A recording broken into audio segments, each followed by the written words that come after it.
All right, guys, so here's the front bumper on the 88 S4, getting ready for paint. What you see in front of you is that it's all prepped and sanded.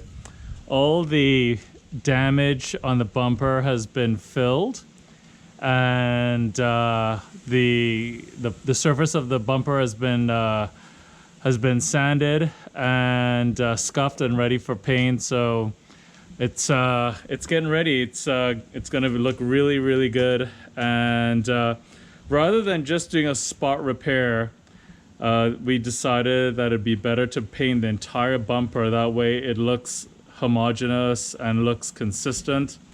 And that way, if you look at the front of the car, it doesn't look it doesn't take away from the paint, and it looks like a good quality repair. So what you see in front of you here is actually the whole bumper going to be painted. It's prepped, primed, and ready to go. So the next video I shoot, which will be here shortly, will be the top coat, and then after that it'll be polish and detail.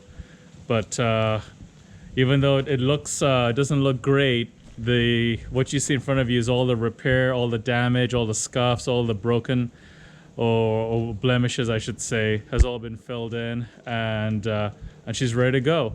At the same time, Manny also did the door mirrors, and we also did the front right fender right here, which had a fair bit of damage on the leading edge. So that's all ready to go. It's all masked, and we shall be Manny shall be painting it here pretty shortly. So looking forward to seeing how that comes out, and then we'll share with you guys. Thanks.